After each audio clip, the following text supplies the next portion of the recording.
Saludos familia, bendiciones, bendiciones. La paz y la gracia del Señor les bendiga. Este es su amigo de siempre, Anthony Bonilla, el cual le da la más cordial bienvenida a otra edición más de, Hablando Claro, este podcast de bajo presupuesto, pero alto contenido. Y comparto con ustedes un código que lo vamos a trabajar bien chévere. Recuerde que no es lo mismo ser viral que ser vital. Ay, my God, bailo, esto está poniendo por aquí temprano. No es lo mismo ser viral que ser vital. Esa la voy a darle un trademark y la voy a suscribir allá. Un email del cielo. Así que nada, un honor tenerles. Gracias a todos por el apoyo, por sus oraciones. Rapidito, extendiéndole una invitación, como han podido ver en nuestras redes sociales, el 15 de noviembre, este próximo 15 de noviembre de 2025, volvemos, we are back. Volvemos Hablando Claro, en esta ocasión Hablando Claro 2K25, un evento de evangelismo masivo donde vamos a sumergirnos al corazón de la ciudad capital, como hacemos todos los años, para bendecir, para orar por la gente, para declarar una palabra de fe en medio de tantas malas noticias, que la buena noticia de Jesús alumbre a San Juan. Así que te invitamos, 15 de noviembre, 5 p.m. en la Plaza del Quinto Centenario, si lo puedo utilizar como referencia, donde está ahí el tótem y al frente está el morro. Así que será una bendición poder compartir con ustedes. Sin más preámbulos, queremos comenzar en esta oportunidad que Dios nos regala.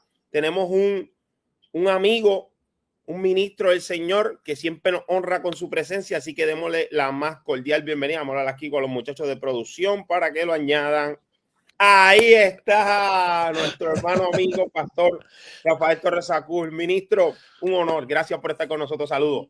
Saludos, Anthony, saludos al equipo de producción y saludos a toda esa gente linda que nos está viendo. Te felicito por esa actividad que acabas de anunciar y por ese punchline que acabas de tirar, ¿verdad? Que no todo lo que es viral es vital, ¿verdad? Y honrado de poder contribuir a algo que creemos que va a ser vital.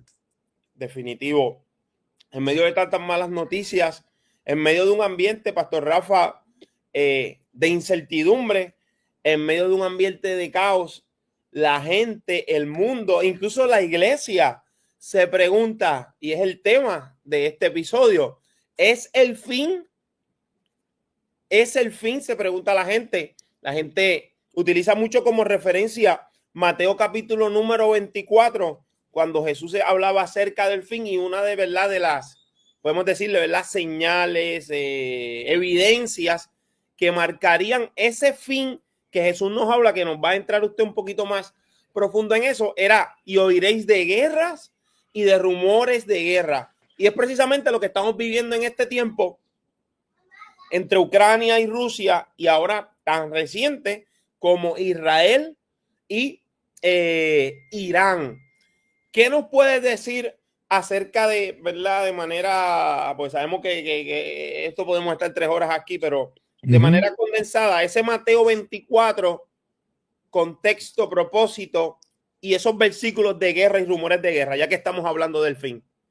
Perfecto, sin entrar entonces en los pormenores del conflicto actual, eso sería entonces otra pregunta, ¿verdad? Dentro de lo que se llama escatología, la pregunta que tú haces dentro de la disciplina conocida como la escatología se define como el estudio, la disciplina dentro de la teología que se especializa en el estudio de los acontecimientos del fin, ¿verdad? O el estudio del fin. De ahí viene de la palabra escatos o escatón, que es la palabra fin con F mayúscula en el idioma griego. A mí me gusta otra definición de escatología, que es la que da el teólogo inglés N.T. Wright, y él habla de que la escatología es el estudio de la esperanza.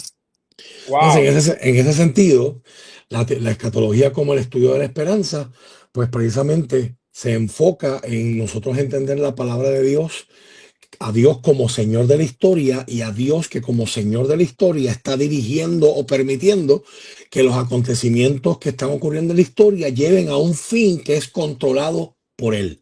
O sea, las cosas van a llegar a donde Dios siempre determinó que llegaran y a donde Dios desea que lleguen, ¿verdad? Y esas partes están contenidas mayormente en el libro de Apocalipsis y en otras porciones de la palabra que tienen literatura apocalíptica y que tienen contenido escatológico. Y por si acaso, hay salmos con contenido escatológico, hay profetas que escriben con contenido escatológico y con literatura apocalíptica, que era una forma de escribir en la antigüedad que se inventa en tiempos de amenaza, en tiempos de peligro, en tiempos de enfrentarnos a un enemigo que parece ser demasiado, mucho más grande que yo. Y los escritores apocalípticos escriben con esa perspectiva. Yo no puedo meterte las manos porque tú eres muy grande, pero viene Dios y Dios te va a meter las manos. Sea que te llames bestia, sea que te llames Roma, sea que te llames Babilonia, sea que te llames Asiria, pues los grandes poderes, ¿verdad? De la historia. Desde esa perspectiva, ¿verdad? Pues en la escatología hay diferentes escuelas interpretativas. So, cómo contestamos tu pregunta va a depender de a qué escuela interpretativa pertenecemos. Cuando yo doy clases sobre esto, yo le digo a eso, sin ánimos de dar ningún anuncio, pero esos son los 31 sabores de Baskin Robbins, hay un montón. ¿Verdad? Entonces, un maestro intelectualmente honesto, se supone que si te va a tratar de convencer de una posición, te diga, yo soy chocolate, para luego decirte por qué no es vainilla, por qué no es fresa, por qué no es praline. A mí no me gusta hacer eso. A mí me gusta, cuando discutimos el tema de escatología, a mí me gusta dar las diferentes versiones, ¿verdad? Los diferentes sabores, y que la gente entienda y se pueda ubicar dónde. Hoy no tenemos el tiempo para hacer algo tan amplio como eso, sino que tenemos que entrar, ¿verdad?, en la parte en la que todos estamos de acuerdo. ¿Cuándo comienzan los tiempos finales? La clave de la escatología es cómo los escritores del Nuevo Testamento se veían ellos en la historia y veían la historia. Wow. Por lo tanto, hay que ir atrás y hay que ir a Israel y hay que hacer una pregunta bien clave.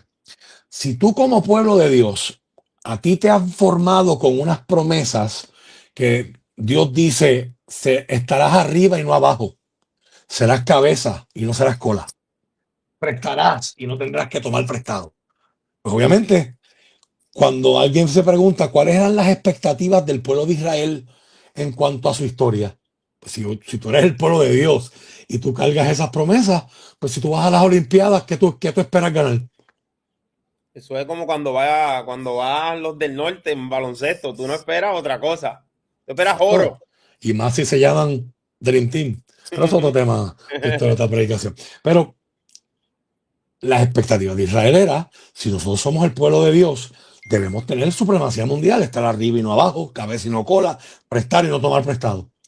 Cuando termina el Antiguo Testamento, perdón, Israel ha perdido su independencia, ha perdido su libertad. Cuando termina el Antiguo Testamento, irónicamente, están bajo el dominio persa. El dominio Persia es el país que hoy es Irán. Eso es así. Esa la dejamos por ahorita. ¿Okay? Están bajo el dominio persa.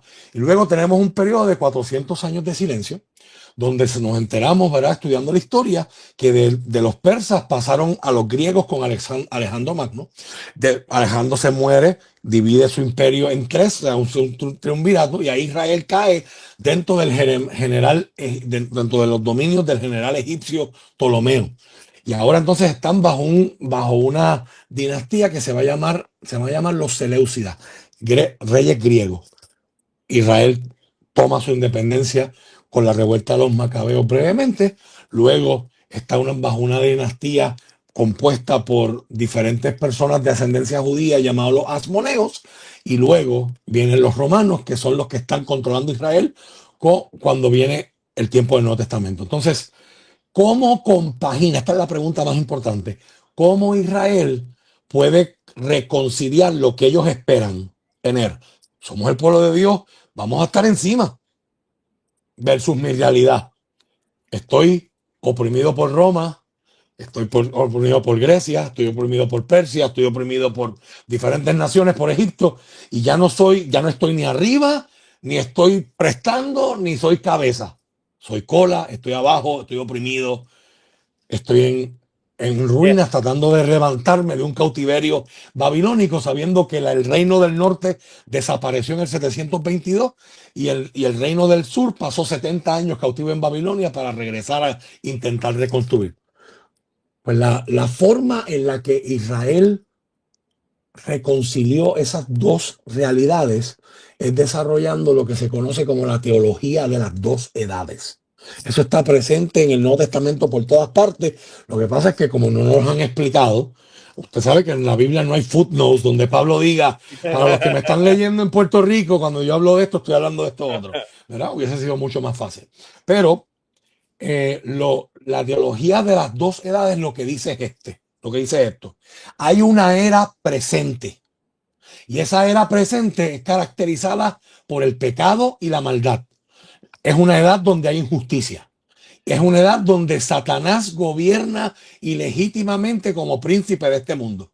Por lo tanto, en esta edad presente, los ricos oprimen los pobres, el que tiene chavo compra la justicia, el que no tiene chavo la justicia se le vira en contra y las cosas no son como se supone que sean.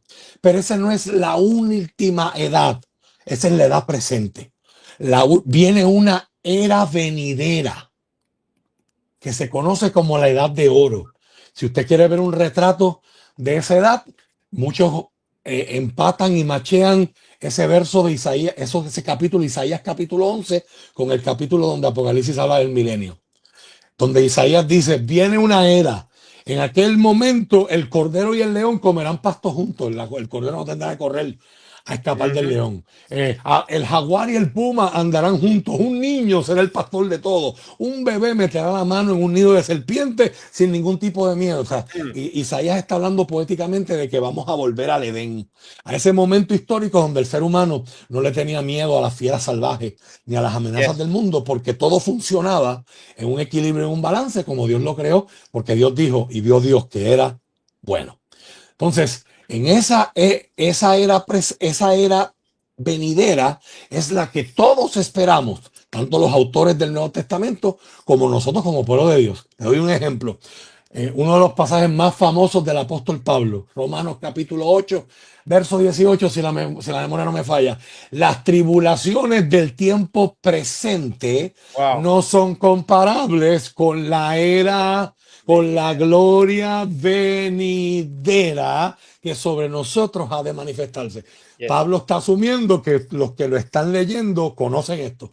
Y ahí viene nuestro enredo, porque nosotros, pues mucha gente no conoce este asunto. Entonces, la pregunta entonces se convierte en, ok, sabemos que hay dos eras. ¿Cómo yo paso de la venidera, de la presente a la venidera? La respuesta es una. La Biblia le llama Mesías.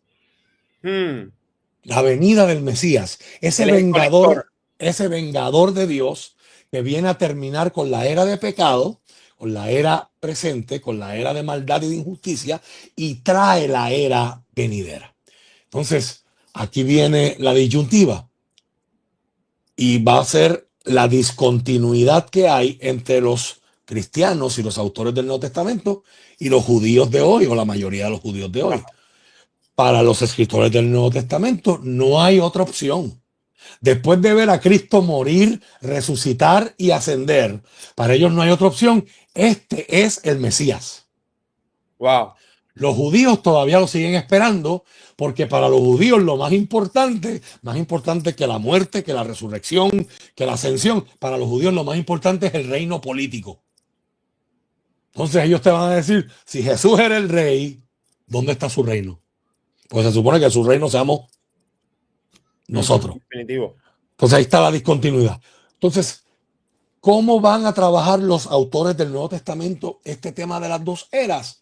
Pues desde el momento en el que Cristo asciende al cielo después de su resurrección, ahí comenzaron los días postreros. Y los días postreros, más que ser una calificación cronológica, es un término escatológico que envuelve el tiempo en el que Cristo se fue hasta que Cristo regresó. Mientras Cristo no haya regresado, usted y yo estamos en los días postreros. Te lo voy a probar por la palabra. Hechos capítulo 2, versos 16 al 21, la nueva versión internacional, para hacer un lenguaje que todo el mundo, ¿verdad? Pues lo entienda más fácil. Esto ocurre en el día que celebramos hace 2 domingos atrás, el día de Pentecostés. De Pentecostés. La gente empieza a hablar y dice, pues, esta gente están borracha, están llenos de mosto. Yes. Pablo se levanta y empieza a hacer su argumento. Verso 16. En realidad lo que pasa es lo que anunció el profeta Joel. En otras palabras, él está diciendo literalmente en griego, lo que dice es, de algo así fue que habló Joel cuando dijo, sucederá en los últimos días, dice Dios. En los posteros días, dice Dios, dice la Reina Valera, derramaré de mi espíritu sobre todo género humano. Los hijos y las hijas de ustedes profetizarán, tendrán visiones los jóvenes y soñarán los ancianos.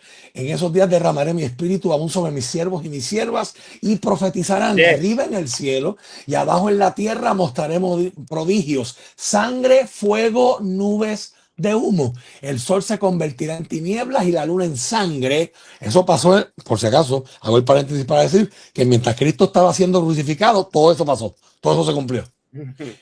Antes que llegue el día del Señor, el día grande y espantoso. Los profetas hablaban del día del Señor no como un día bonito. ¿Cuál es el asunto? A Cristo le dan a leer en Lucas capítulo 4, Mateo capítulo 4, después de venir del desierto y meterle una pela al diablo en secreto, antes de empezar a meterle una pela en público, ¿verdad? Porque así es como funciona. Si tú no le ganas al diablo en secreto, no le puedes ganar en público. Pero eso es otro punchline adicional para otro día. Pero a Jesús le dan a leer Isaías 61 y Jesús hace una redacción, Anthony. En Isaías 61 dice, el Espíritu de Jehová está sobre mí, me ha ungido Jehová para dar buenas nuevas a los enlutados, a vendar a los quebrantados de corazón, a publicar apertura de la cárcel, etcétera, etcétera, etcétera. Pero luego dice, a publicar el año del jubileo y el día grande de la venganza de Dios nuestro. Jesús no leyó el día de la venganza, lo dejó en el año del jubileo.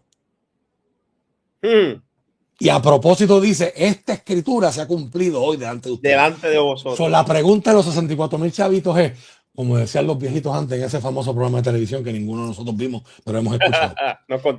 Nos contaron. ¿Por qué Jesús dejó fuera la parte de la ira y de la venganza de Jehová? Apocalipsis tiene esa respuesta. Porque eso es después de su segunda venida. Porque en la primera él vino como abogado, como cordero, como expiador, como sacerdote. En la segunda viene como juez y rey. Yes. Y ahí obviamente se acabó el asunto. Ahí el que ha decidido en los bandos en el que quieren estar, esos bandos van a ser honrados y van a tener su recompensa. Así que el pueblo de Dios tiene que entender que cronológicamente, escatológicamente, históricamente, no importa si Guille empezó a predicar en los 60 y como dice la gente por ahí que no entiende, ay, ustedes los cristianos están diciendo que Cristo viene desde que yo soy chiquito, ya yo tengo bisnietos y todavía Cristo no llega. No estamos hablando de tiempo cronológico, estamos hablando de una edad técnica. Los días posteros son los días entre la ascensión de Cristo y su regreso cuando todo ojo le vea. Pasen 1000 años, pasen 2000, pasen 3000, pasen 4000. El enfoque de la iglesia es dual. Yo tengo que vivir preparado para que los cielos se abran hoy y el rey me venga a buscar. Y 2, a la misma vez tengo que seguir trabajando, planificando, luchando, educándome, creciendo para alcanzar para la gloria del Señor todo lo que yo pueda alcanzar, como si Jesús tardara 50, 100 años más en venir. Ese es el enfoque desde el saque. ¿Okay? Mira lo que dice Hebreos 1:2. Dios, que muchas veces y de varias maneras habló a nuestros antepasados en otras épocas por medio de los profetas, en estos días postreros nos ha hablado de su Hijo, por medio de su Hijo. Hebreos 9:26. Si así fuera, Cristo habría tenido que sufrir muchas veces desde la creación del mundo. Al contrario, ahora al final de los tiempos se ha presentado una sola vez y para siempre a fin de acabar con el pecado mediante el sacrificio de sí mismo. Santiago 5, del 7 al 9. Por tanto, hermanos, tengan paciencia hasta la venida del Señor. Miren cómo espera el agricultor a que la tierra dé su precioso fruto y con qué paciencia aguarda las temporadas de lluvia. Yes. Así también ustedes manténganse firmes y aguarden con paciencia la venida del Señor, que ya se acerca. Eso está poderoso. Y pudiéramos hablar de 1 de Pedro 1:20, 2 de Pedro 3:3, 2 de Pedro 3:8 al 9, Judas 1:18, pero llegamos a Mateo 24, que es el que nos compete hoy contigo. Sí. Mateo 24, Lucas 13, Lucas 11 y Marcos 13. Son las tres versiones de ese discurso, pero especialmente usamos Mateo porque Mateo organiza todo su evangelio en base a 5 discursos que Jesús predica, empezando con el discurso de la montaña o el sermón de la montaña y terminando con este que se le conoce como el sermón apocalíptico o escatológico. El asunto comienza, Jesús está en Jerusalén esa última semana que conocemos como la Semana Santa, y los discípulos le están enseñando el templo y Jesús les dice, les digo que no quedará piedra sobre piedra. Sobre piedra. Y los discípulos más tarde, como vemos el patrón en Mateo, Jesús daba parábolas, decía cosas, los discípulos no entendían y se acercaban aparte. ¿Qué tú quisiste decir con esto? Y Jesús les explica. Entonces, los discípulos le preguntan en Mateo 24:3, más tarde estaba sentado en el Monte de los Olivos. Si usted va alguna vez a Jerusalén, usted se va a dar cuenta que en el Monte de los Olivos tú estás viendo el templo, estás viendo todo lo que está allí. Hoy día no ves el templo, lo que ves es una mezquita musulmán con un domo de oro. ¿Verdad? Que es el gran asunto entre los judíos y los musulmanes, porque donde va el templo, va la mezquita. Entonces ese es otro tema que lo dejamos por ahorita. Hay un pequeño problema de espacio y que los dos lugares son sagrados para ambas religiones. Vas a tener que llamar a Alpe. Bueno, no me metas por ahí porque eso es hablar del gobierno de Puerto Rico, eso es hablar de cosas que no funcionan, pero es otro tema, eso es otra historia, eso es otra predicación. ¿Verdad? Todavía está, a Alpe hay que llamarlo para que bregue con las casas de la Palguera que le regalaron a una gente ahí que no son dueños de ellos, pero eso es otro tema, eso es otra historia, eso es otra predicación. Entonces, esa pregunta, ¿cuándo sucederán estas cosas? Note, los discípulos están pidiendo tiempo, danos el tiempo que van a ocurrir. Y Jesús no da tiempo, Jesús da señales. Lo más importante que yo voy a decir esta noche es esto. Lo dije ayer en mi congregación y lo voy a estar repitiendo en varias plataformas que Dios me ha dado la gracia y a través de gente como tú que me tienen la confianza como para hablar de temas tan importantes como estos. Estas señales no es para predecir la venida de Cristo. Apocalipsis no es para predecir la venida de Cristo. Jesucristo dijo, y no hay palabra más importante que esa, ni los ángeles del cielo, ni el Hijo saben el día ni la hora que el Padre ha puesto en su sola potestad. Cuando Jesús está ascendiendo en Hechos 1, la pregunta que hacen los discípulos también es escatológica y dice, maestro, imagínense Jesús subiendo en la nube así. Espérate que te vaya, maestro, ¿restaurarás el reino de Israel en este tiempo o lo harás en el siglo venidero? Palabra técnica otra vez. Y Jesús les dijo finalmente, no les importa. No les toca a ustedes saber los tiempos y las sazones que vuestro Padre ha puesto en su sola potestad. Lo que se supone que sea en lo que se están enfocando ahora es que van a recibir poder cuando venga sobre ustedes el Espíritu Santo y me seréis testigos. No se vayan de Jerusalén hasta que reciban esta promesa. Entonces Jesús lo que hace es ubicarlo. Ustedes están pensando en una cosa cuando tienen que estar pensando en otra. Y esa palabra es importante para hoy, para nosotros. No hay nadie que pueda predecir la venida de Cristo. ¿Me escuchaste? ¿Me escuchó, iglesia amada?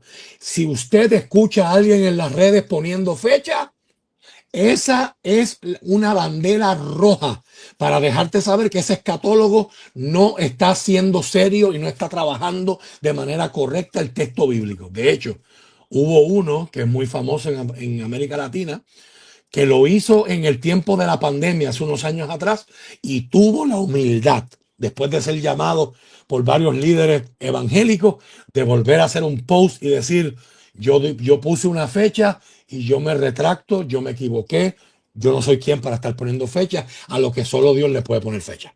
Así que Wow. las señales son para ayudarnos a reconocer los tiempos, y la respuesta correcta a yo reconocer el tiempo es que si yo sé en el tiempo que estoy viviendo, me preparo. Para la gente que va a ver esto en los Estados Unidos de América, hoy ellos están en verano, que el verano oficialmente empezó esta semana que pasó. Y el verano allá, hay países ahora mismo, hay estados ahora mismo que la temperatura está en 100, 110. Y cuando venga agosto, peor. Si yo reconozco mi tiempo, me voy a poner un jacket, me voy a poner un hoodie como tienes tú ahora.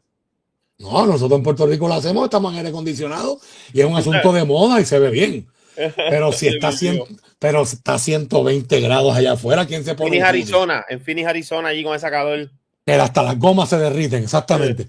Pues que es alguien que haga eso, es un loco, porque Ajá. no reconoce los tiempos. La idea de estos pasajes que yo te voy a discutir ahora y que te voy a dar un framework de cómo deberíamos leerlos, esas 10 señales que da Jesús, no es para predecir su venida, sino para reconocer los tiempos y prepararnos. Y hago un paréntesis, note que lo próximo que va después de Mateo 24 es la parábola de las 10 vírgenes en Mateo 25. Y el error que comete mucha gente es que separa eso del capítulo 24. Sigue siendo el mismo discurso. La Wow. parábola de las 10 vírgenes es la ilustración con la que Jesús va a presentar la implementación del entender las señales. ¿Cuáles son las señales? Lo primero que dice Jesús, que debe ser lo más importante. ¿Cuándo serán estas cosas? Verso 4. Mirad que nadie les engañe. La señal número 1, de hecho, de la señal del 1 al 4, van a ser señales que tienen que ver con asuntos del mundo en el que estamos viviendo. Te leo esos primeros 4 versos. Tengan cuidado que nadie los engañe, les advirtió Jesús. Vendrán muchos que usando mi nombre dirán yo soy el Cristo y engañarán a muchos. Ustedes oirán de guerras y rumores de guerra, pero procuren no alarmarse. Esta es la nueva versión internacional. Es necesario que eso suceda, pero todavía no será el fin. Que Wow. tenga oído, oiga lo que el Espíritu le dice a la iglesia. Se levantará nación contra nación y reino contra reino. Habrá hambres y terremotos por todas partes, pero todo esto será apenas el comienzo de los dolores. Esta palabra es clave en el griego. La palabra para dolores es la palabra odinai en griego. Y la palabra odinai habla de los dolores de parto. O sea, el comienzo de los dolores de parto, si tuviéramos a traducir la Biblia en puertorriqueño, Jesús está diciendo, se está rompiendo fuente, pero todavía el bebé no ha salido. En otras Wow. palabras, estamos cerca del fin, pero no es el fin. ¿Y qué es lo importante de esto? Lo magistral de estas señales, querido Anthony y querida audiencia, es que cada generación que ha leído la Escritura ha encontrado en sus propios momentos históricos el cumplimiento de algunas de esas señales. Te voy a dar un ejemplo. La primera señal es seducción de mucha gente por falsos maestros. No hace falta dar. Solamente La historia. usted se mete a social media y va a encontrar desde los locos de la izquierda hasta los locos de la derecha, ¿verdad? Los otros días yo vi a un profeta de agua dulce que lo llevaron a un show en República Dominicana y le dijo a la muchacha, bueno, Dios me dice que tú estás a traer los pagos. Y la muchacha dice, mi casa está salda. Y Ay, Dios mío. trágame tierra, ¿verdad? Pero eso es otro tema, esa es otra historia, es otra predicación, ¿verdad? Eso es cumplimiento de esto, para todos los que Definitivo. están viendo morones en las redes, ¿verdad? Como a mí me gusta decirlo en mensajes pueblerinos. Para aquellos que están viendo cosas de gente que por decir algo nuevo, están diciendo cosas que no son bíblicas, recuerden que eso es cumplimiento. ¿Sí? Para el tiempo de Jesús, tan pronto, poco tiempo después de Jesús ascender al cielo, cerca del año 70, después de Cristo, mejor dicho, donde los romanos van a destruir el templo y se cumple lo que Jesús le profetizó a sus discípulos al principio del capítulo, de que no quedaría piedra sobre piedra. Hubo, según Flavio Josefo, el historiador judío, samaritano Teudas, hubo un supuesto Mesías llamado el Samaritano, otro Teudas, otro Judas el Galileo y el más famoso que se estudia en la historia, Simón Bar Kokhba. Gente que estaba diciendo, yo soy el Mesías. Y los judíos se fueron detrás de ellos para hacer pelea contra los romanos. Hasta Guerras y entonces rumores hubo de uno. guerra. Sí, no, pues tú sabes que Puerto Rico lo El hace mejor. puertorriqueño no me puede quedar atrás. Tú sabes que Puerto Rico lo hace mejor, tú sabes. Si nosotros no perdemos, empatamos. Pero es otro tema. Segunda señal, guerras y rumores de guerra. En el año 36, Jesús está diciendo esto alrededor del año 30. En el año 36, Roma se fue a una guerra bien fuerte con la región llamada Partia. Y en los próximos 10 años habría más de 10 guerras involucrando 3 naciones o más. Serán guerras en diferentes partes. Hambruna. En el año 46 al 44 al 46 hubo una hambruna en todo el imperio que afectó la ciudad de Filadelfia, del Apocalipsis, que es una de las razones por las cuales Jesús le dice, yo sé que tú tienes poca fuerza. Pero eso es otro tema para otro día. Terremoto. En el año 60 hubo un terremoto en Palestina. En el año 61 hubo un terremoto en Asia Menor. En el año 67 hubo un terremoto en Cyprus. Y el más famoso de todos que informa la mente de Juan al escribir el Apocalipsis es el terremoto del año 69 en Pompeya, Italia. Así que son señales, asuntos del mundo. Lo próximo que dice Jesús, entonces los entregarán ustedes para que los persigan y los maten y los odiarán todas las naciones por causa de mi nombre.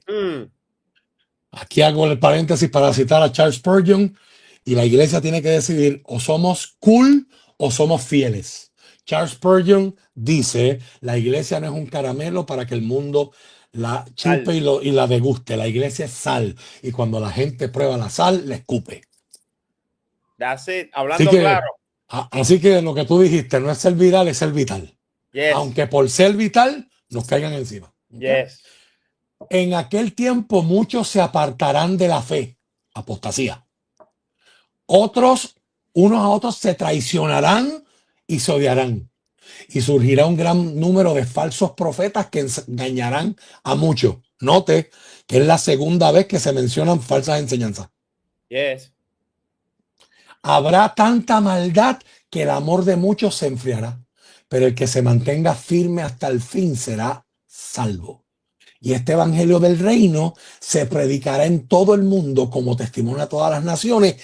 Y entonces, esa palabra es clave, entonces vendrá el escatón. Eso es lo que literalmente aparece en el griego original. Vendrá el fin con ese F mayúscula. Si no se ha predicado el evangelio en todo el mundo, el fin no puede venir. Pues ya te empecé a contestar la pregunta. Pero seguimos explicando las señales. ¿Qué está diciendo? Del verso del 4 al 8, las señales del 1 al 4 son señales del mundo. Estas señales tienen que ver con la vida de los discípulos y la iglesia. Persecución, martirio, apostasía y proclamación mundial del evangelio. Wow. O sea, que si miramos esas señales de manera individual, los discípulos, los creyentes, los cristianos, a través de la historia, me imagino cuando pasó esa catástrofe en el 36, pudieron haber dicho, es ahora. Esto viene. Por de eso hecho, vendían todo, no estudiaban, lo daban todo, porque es ahora, vengo en breve. Están metiendo en aguas profundas, porque los que hacían eso son los cristianos de Jerusalén. Pero más tarde nos enteramos que Pablo está buscando ayuda de los romanos para llevarla a la iglesia pobre de Jerusalén. ¿Por qué la iglesia es pobre? Porque lo vendió todo. Eso es otro tema. El libro de los Hechos no se puede leer como un libro de blueprint, un plano para la iglesia de hoy. El libro de los Hechos tiene que ser leído para que veamos qué es las cosas que pasan cuando al Espíritu le damos rienda suelta para que haga como Él quiera. Yes. Pero no es que hagamos al pie de la letra todo lo que hizo la iglesia de Jerusalén, porque por esperar a Cristo inmediatamente quedaron en pobreza y tuvieron que recibir ayuda de otras congregaciones. Si no me equivoco, ¿verdad? Me puedo equivocar. Creo que Martín Lutero decía, vivo de tal manera como si Cristo fuera a venir en este mismo instante, pero me preparo, me capacito como si fuera a venir en 100 años. El quote como tal dice así: el Señor puede venir por mí mañana, pero hoy voy a plantar un árbol. Ah, tremendo. O sea, es lo mismo que tú dijiste, Sí, ¿verdad? la Es lo que esencia, está claro, diciendo es, definitivo. lo espero hoy. Vivo en una relación con Él, donde estoy listo hoy, pero sigo trabajando para que cuando venga mi Señor me encuentre haciendo así. Definitivo, definitivo. A pesar de la persecución, a pesar del martirio, a pesar de toda la gente que está negando la fe en apostasía, a pesar de que el amor se enfría, seguimos predicando. Hoy día, la cifra más o menos de por dónde va la predicación mundial va entre un 39%, como mucho, de la población mundial que no ha escuchado mencionar a Jesús, hasta números tan bajitos como 18 o 21. Sí que a Sea, veces, ajá, sea por te escucho. cualquiera que nos vayamos, la tarea no está terminada. En todo el mundo no se ha predicado este evangelio todavía. Definitivo. Y pese al gran avance que ha significado los medios digitales, que eso ha ayudado Un montón. incalculablemente en la expansión del evangelio. Pero hay sitios donde no hablan el idioma, hay sitios Exactamente. donde no hay luz, hay Donde no hay sitios donde internet, por ende no hay no internet, hay no hay. traducciones bíblicas hechas. Pero obviamente la tecnología nos va a ayudar mucho. Es otro tema para otro día, pero para darte una idea, la nueva versión internacional tardó 10 años en hacerse, antes de publicarla. Wow, Hoy, la gente que la hizo dice, si hubiésemos tenido inteligencia artificial, la hubiésemos publicado en 4 años. wow. So, imagínate que cada 4 años, cada 2 años, esté saliendo un evangelio, un Nuevo Testamento, El una nuevo Biblia idioma, nueva claro, para un nuevo idioma. Eso va a acelerar un montón la predicación del definitivo. evangelio. Verso del 15 al 22 viene la señal número 9, que la señal número 9 se descompone en varios elementos. Y esa señal es para Jerusalén, es para el Israel de aquel tiempo. Así que cuando vean el lugar santo el hombre del sacrilegio, del que habló el profeta Daniel, el que lee lo entienda. Hmm. Daniel habla de la abominación desoladora. Los que estén en Judea huyan a las montañas. El que esté en la azotea no baje a llevarse nada a su casa. El que esté en el campo no regrese para buscar su capa. Qué terribles serán aquellos días para las que estén embarazadas o amamantando. Yo he escuchado gente sacando este verso de contexto diciendo, hermano, no es tiempo de estar pariendo. Ya mismo te explico. Nos hacen una Oren, preguntita rápido que entiendo que se puede contestar bien rápido. Lo que hablábamos de las tribus, las naciones, zumba, nos zumba. estaríamos refiriendo a la ventana 1040, nos están preguntando. Correcto. La Sí, ventana 1040 se refiere a las latitudes y longitudes del mapa donde se encuentran los pueblos, y ahora no estamos hablando de países, estamos hablando de pueblos étnicos que se consideran no alcanzados. Un pueblo étnico no alcanzado es un pueblo que tiene una cultura, una historia y un idioma en común, que no tiene una gran presencia de evangelios, de evangélicos, de cristianos en medio de ellos. No hay iglesias construidas, no hay Biblia traducida en su idioma. Por lo tanto, la probabilidad de que alguien les predique el evangelio es bien mínima. y Es si no me equivoco, se considera un país alcanzado por el evangelio cuando el 10% es cristiano, algo así, creo. Me puedo equivocar, no sé, nos puedes aclarar aquí si sabes algo al respecto. dependiendo de cuál sea el enfoque misiológico que se use. Correcto. Cuando ya hay un por ciento X de cristianos, pues ya se considera que esos cristianos son capaces de que la levadura leude toda la masa de ese país, usando Exacto. términos bíblicos. Uno de nuestros grandes problemas de misiones hoy es que la mayoría de la gente se va de viajes misioneros y está ayudando a países como República Dominicana, Honduras, Haití, que ya tienen evangelio. Sí, ¿sabes? País evangelizado Entonces, completamente. pues obviamente esto no gusta, esto te va a quitar rating si yo me meto por aquí, pero se supone que el esfuerzo lo estemos llevando para donde no hay nada. Porque ya en estos países hay evangelio, pero eso no es problema. Hay ayuda humanitaria que también se hace y eso es bueno, Exacto. eso es beneficioso, eso es beneficioso, eso es bíblico. Pero llamar misiones y completar la gran comisión, pues usted sabe que es otro asunto. ¿Eh? Alguien pregunta, ¿tiene que ser solo evangélico o no otras religiones? Depende cómo entendamos religión. Estamos hablando de gente cristiana. ¿Eh? Definitivo. Pero la misma tabla la obtienen los musulmanes, lo que pasa es que es más secreta. Y ellos Los musulmanes, ellos están en un crecimiento brutal. Los musulmanes tienen una tabla donde, dependiendo el control que ellos tengan de la población, es el control que van a el número que tengan, es el control que van a empezar a ejercer. Y, Al punto de que ahora mismo en Inglaterra, todos los alcaldes de todas las ciudades en Inglaterra son musulmanes.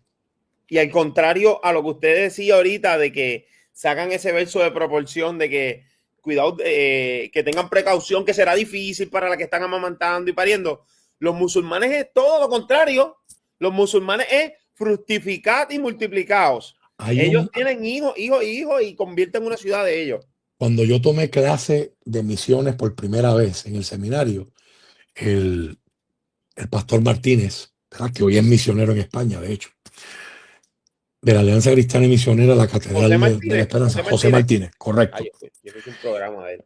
Tremendo recurso, tremendo hombre de Dios.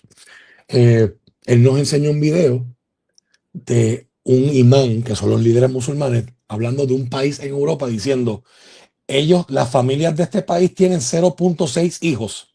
Nuestras familias tienen 15 hijos. Y dijo, para el 2020, para el 2030, 32, 36, algo así, este país será nuestro y no habremos tenido que disparar ni un solo tiro. Seremos mayoría. Pero ese es el mundo de la demografía. Es otro tema, es otra historia, es otra ciencia social, es otra aplicación. Así que, ¿qué es lo que está gritando esta señal? Guerra. En una invasión, lo que está diciendo es, cuando ustedes vean a alguien que no es judío en el lugar santísimo, en el caso del año 70, que es donde se cumple esta palabra, el general Tito Vespasiano no solamente desacraron el lugar santísimo, metieron caballos, robaron todo lo que allá había. O sea, cuando tú veas a Israel, a Jerusalén siendo invadida, el que esté en el campo no vuelva para la ciudad.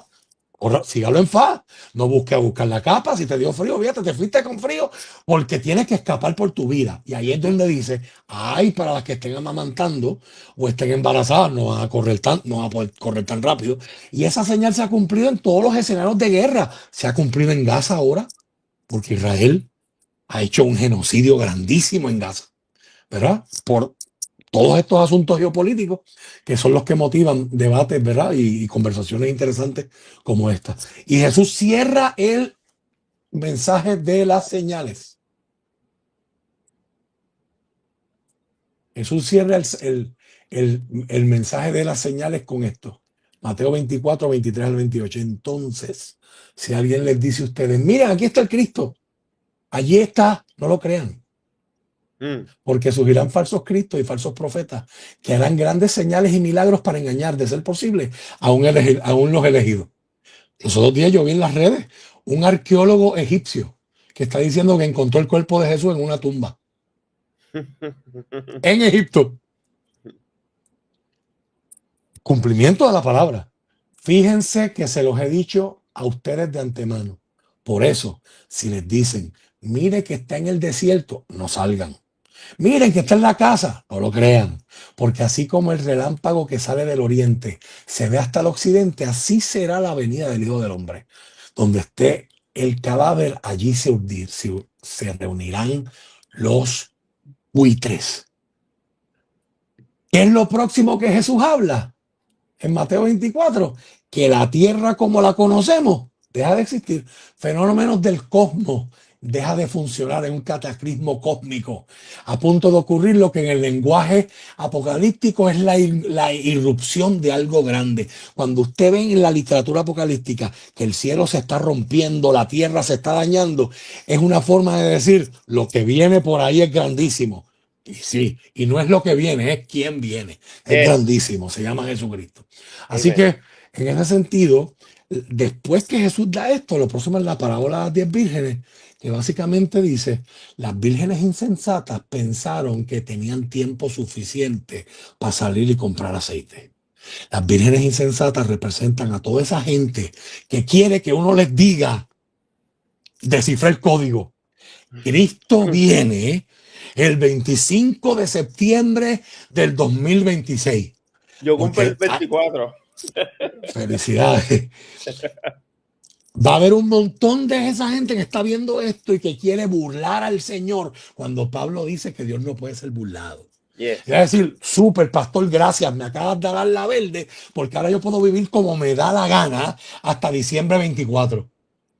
Y en diciembre 24 yo voy para la iglesia, me reconcilio con Cristo y me voy en la venida de Cristo. Gloria a Dios por eso. Pero Jesús dice, es como ladrón En la en la noche. noche. ¿Qué ladrón llama a Anthony para decir, Anthony, a las 3 de la mañana tú vas a estar en tu casa? Que es que vimos que tienes un televisor y queremos pasar por ahí a buscarlo. No, el ladrón llega cuando tú no lo esperas. Definitivo. Cristo va a llegar cuando nadie lo espere. Así que es importante que entendamos esto. Cristo habla de la higuera. La higuera ahí no es Israel. La higuera es el sistema de sacrificios del templo. Jesús dice, esta montaña va a terminar en el mar. Esto ya no va a existir porque Él va a ser el perfecto sacrificio. Esto tiene hojas, pero no tiene higos. No da frutos. Y así todos los elementos de uno será tomado y el otro será dejado. Los romanos secuestraban gente todo el tiempo. De ahí que viene el uno será tomado y otro será dejado. No tiene que ver con el rapto o la doctrina del rapto. Son otros temas de historia para predicación, para otra gente. Pero en ese refrán y en ese contexto, el que tiene bendición no es el que toman, es el que dejan, es el que se queda. Porque el que tomaron lo secuestraron. Jesús no secuestra.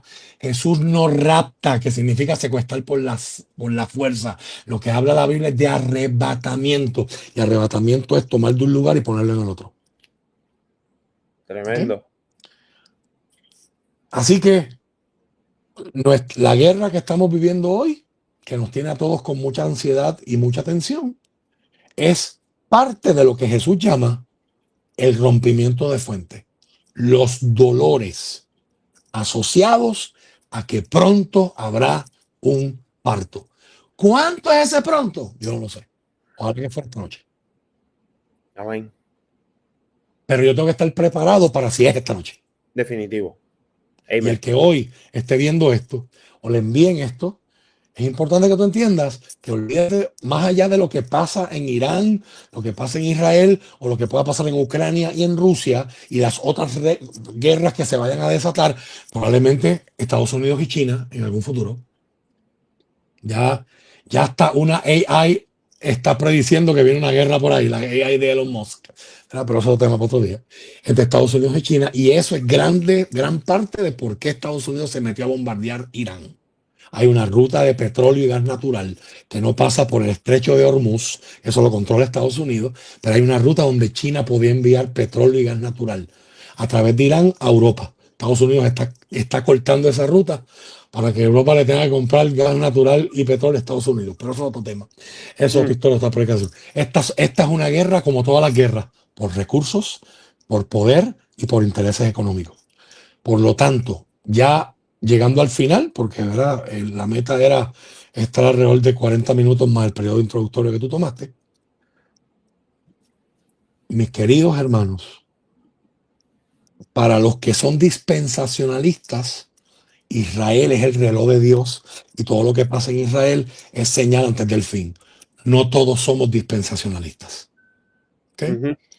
Y ahí la hermana Eli Torres hace la pregunta para mí de la noche. ¿Es el Israel de este tiempo el pueblo de Dios? No. Podemos hacer otro episodio de eso nada más. Del Israel étnico y el Israel como pueblo de Dios. Claro que sí. El conflicto árabe-israelí. Es un tema, claro, cuando tú quieras lo hablamos. Yo creo que Pero lo importante es, ¿qué dice la palabra? Cuando ustedes vean estas cosas, erguíos vuestras cabezas. Erguíos vuestras cabezas es el equivalente en el Army hoy de los Estados Unidos. Atención, ¿qué hacen los soldados? Posición de alerta. Mirando hacia arriba, mirando hacia el frente. ¿Por qué? Pues ya estás viendo las señales. ¿Qué te toca hacer? Enfócate en lo que nos toca hacer. ¿Qué le toca hacer a la iglesia? Ser la iglesia y llevar el evangelio de Jesucristo a donde no ha llegado. Yes. Y entonces vendrá el fin. El fin de la Pastor, esto ha sido una bendición. Esto está para seguir aquí en vigilia, pero ya que ya vamos a concluir por este episodio. pero yo creo que la gente está esperando uno acerca el fin conflicto árabe-israelí. Lo vamos a trabajar más adelante. Pastor, ¿cómo la gente puede entrar en contacto con usted, con su iglesia, con su ministerio? Oye, para la gloria de Dios, recibe esta bendición. Usted está recibiendo un curso intensivo aquí de Instituto Rido. ¿Cómo la gente Gracias. puede estar en Gracias. contacto? Gracias, Pastor, ¿verdad? Gracias por tenernos en alta Claro. estima, ¿verdad? Somos siervos que queremos servir. ¿Verdad? A través, en todas las redes sociales, ¿verdad? Me puede conseguir, ¿verdad? A través de Rafael Torres Sacur. En nuestra iglesia es la Iglesia Renuevo Justo, un lugar de nuevos comienzos. Estamos en Humacao y nos puede conseguir, ¿verdad? En el Facebook o el Instagram oficial de nuestra iglesia, Iglesia Renuevo Justo. Usted puede ver los días de culto, puede tener el pin de cómo llegar y nuestros cultos de domingo se transmiten, al igual que nuestros estudios bíblicos, los damos de forma virtual los martes a través de la plataforma Google Meet. También están abiertos para que todos los que quieran estudiar la palabra junto a nosotros, ¿verdad? Y estamos ahí para servirles. Un honor. Si usted está por el área no tiene una iglesia, Renuevo Justo en la casa donde usted puede ser bendecido, ¿verdad? Y edificado. Me vino este email, este recordatorio durante el episodio, pero no quiero pasar por alto. Si no me equivoco, vi graduation, vi algo por ahí. Háblanos un poquito acerca de eso. Gracias al Señor, después de décadas estudiando, ¿verdad? Dios me sacó de la escuela de medicina en el año 2005. Intenté estudiar en lugares como el Seminario Teológico de Puerto Rico, fue donde conocí a José Martínez, doctor Samuel Sullivan y tanta otra gente, el doctor Brian Whitby, que han impactado y marcado mi vida. Pero no fue hasta el año 2021 que me dieron una beca para estudiar en uno de los seminarios más prestigiosos del mundo, que es el Seminario Teológico Asbury.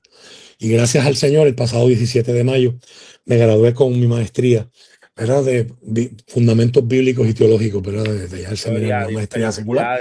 Y estamos bien contentos, ¿verdad? Deseosos de poder seguir sirviendo a la pastoral, ¿verdad? Y al pueblo de Puerto Rico y a donde quiera que el Señor nos permita llevar con lo que por gracia Dios nos ha dado, por gracia lo compartimos. Definitivo. Asbury es lo del avivamiento, ¿verdad? La universidad que hace poco. Asbury tiene el seminario y tiene enfrente la universidad. El avivamiento fue en la universidad. ¿Verdad? Correcto. Así que familia, toda esta gente, ¿verdad? Que se conectan aquí y está viendo el pastor Rafa Torres Sacur, un recurso extraordinario para que, ¿verdad? Dentro de la disponibilidad que él pueda tener en su agenda pastoral, invitarlo a su iglesia, un hombre de Dios, damos fe, ¿verdad? De su testimonio, de su vida, un hombre de Dios con unción y presencia, pero también un hombre capacitado, ¿verdad? Un hombre que y nos sometemos a la dogmática particular de cada congregación. Así que o sea, no para los hermanos conservadores que no, me están viendo, si me están viendo con barba, yo me la bajo, yo me la afeito, eso no te confundas. Nos hacemos judíos para los judíos. Esto es como Pablo, estamos en todos lados, donde Dios nos lleve. Predicamos en hoodie, predicamos en corbata, donde sea, donde Dios nos lleve. Exactamente. Un honor, pastor. Gracias. Para mí, gracias. Sacarle su tiempo, el honor inmerecido, ¿verdad? De poder estar aquí con ustedes. Familia, gracias. Extendiéndole nuevamente una invitación para el 15 de noviembre, Hablando Claro en San Juan. 5 de la tarde, Plaza del Quinto Centenario. Activa a tus jóvenes, ayúdenos a orar para que sea un tiempo de mucha visitación del cielo y el Señor haga cosas lindas. Así que, Rafa, ¿estamos ahí para la despedida? Eso es así. Así que... Todavía no tengo corneta, pero uso aquí mi Heisenberg de Breaking Bad. No, pues estamos de amarillo los dos, familia. Pastor Rafa Torres Sacur, Anthony Bonilla. Esto ha sido otra edición más de Hablando Claro. Estamos